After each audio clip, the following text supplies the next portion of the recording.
Por que tardo o pleno avivamento de Leonardo Ravenhill, capítulo 10. Só o fogo produz fogo.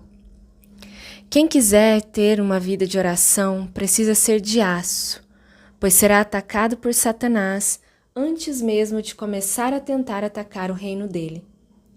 Se ao orar nos limitamos a apresentar uma lista de pedidos diante do Rei do Universo, estamos nos restringindo à menor de todas as facetas dessa prática tão complexa. Mas, como todos os outros aspectos da vida cristã, ela pode estar em desequilíbrio em nossa vida. Não devemos, por exemplo, substituir o trabalho pela oração, assim como esta não pode ser substituída pelo trabalho. Em sua obra, A Oração como Arma, ainda pouco conhecida, E.M. Bounds diz o seguinte: é melhor negligenciar o trabalho do que a oração. E afirma também: os mais eficientes agentes na disseminação do conhecimento de Deus na terra, na realização de sua obra e na resistência às avassaladoras ondas do inferno foram os líderes que oraram. Deus depende desses homens. Ele usa-os e os abençoa. Não há dúvida de que se o avivamento tarda é porque a oração está sendo negligenciada. Nada atemoriza mais Satanás e o inferno do que o crente que ora. Os missionários que conheciam Henry Martyn invejavam sua espiritualidade. Um deles disse o seguinte a respeito de Martyn: "Ah, se eu pudesse ter a mesma perfeição que ele, sua profunda espiritualidade, sua diligência, sua superioridade em relação ao mundo, seu amor pelas almas perdidas, sua preocupação em aproveitar todas as chances que lhe surgissem de ser uma bênção para alguém, o seu conhecimento de Cristo e das coisas do céu." Esse é o segredo do grandioso impacto que causou na Índia. E o próprio Martyn disse o seguinte: os valores da sabedoria me parecem cada vez mais agradáveis e lógicos, enquanto o mundo se torna cada vez mais e mais insípido e desprezível.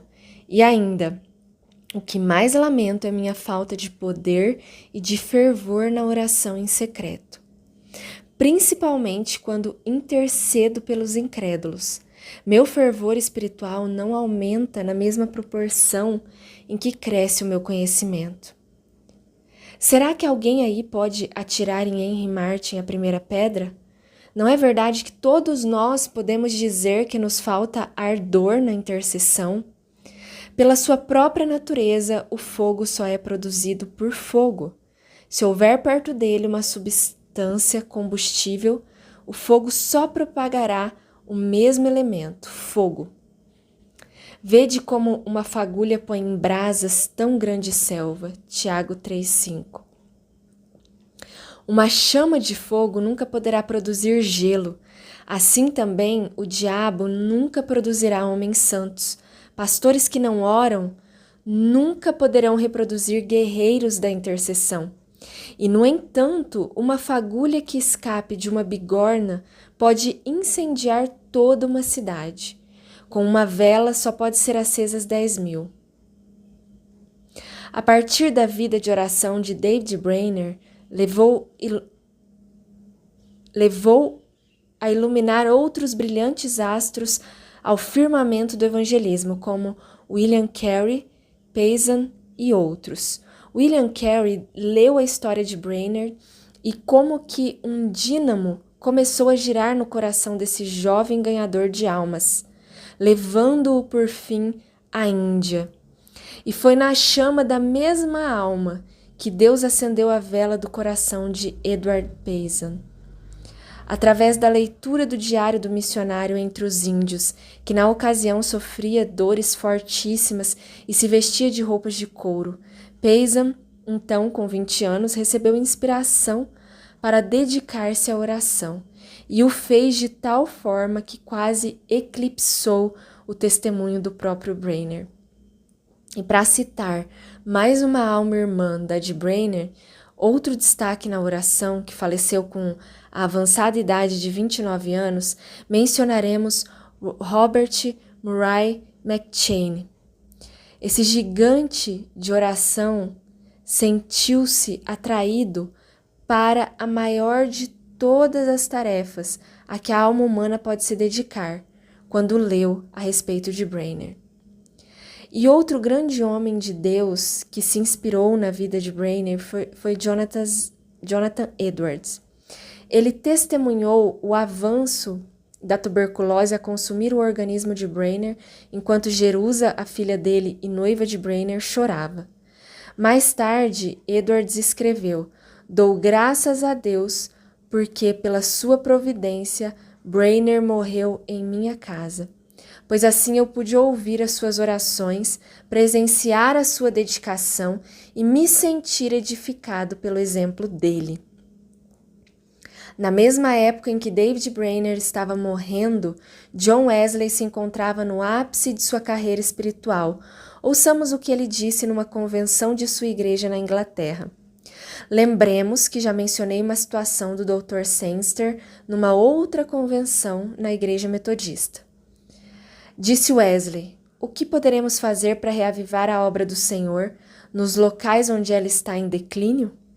E em seguida esse incansável e intrépido evangelista, que abalou 3 reinos, respondeu à sua própria pergunta dizendo: "Todos os pregadores devem ler atentamente a biografia de David Brainerd." Então está aí, vamos citá-los novamente: Payson, McCheyne, Carey, Edwards e Wesley. Todos eles homens famosos, todos inspirados pela mesma chama, todos devedores a David Brainerd, que, embora doente, orava com fervor. É chegado o conflito das eras, essa coisa distorcida antibíblica que leva o nome de igreja, mas que se mistura com o mundo e desonra aquele a quem ela diz ser o seu Senhor, já foi desmascarada e é uma fraude. A verdadeira igreja nasce dos céus, nela há pecadores e fora dela não há salvos. Nela não há pecadores e fora dela não há salvos. Ninguém pode colocar o nome de outrem em seu rol de membros, nem tampouco pode riscar aquele que lá estiver registrado. Essa igreja da qual, graças a Deus, ainda existe um remanescente no mundo, vive, move-se e existe na oração. Orar é o sincero desejo de sua alma. E assim como a primeira bomba atômica lançada no mundo abalou Hiroshima, assim também somente a oração pode sacudir o coração dos homens. Esse paganismo civilizado que vemos por aí, esses templos de ídolos, esses milhões de pecadores hipnotizados pelo pecado, dominados pelo pavor, só poderão voltar-se para Deus se a igreja for movida por Deus a atentar para a condição de perdição em que se encontram. O diabo procura arrancar-nos do aposento da oração, lançando mão de todos os artifícios que conhece, pois ele sabe que pela oração o homem se une a Deus, e essa união perturba e derrota Satanás. E ele está bem ciente disso.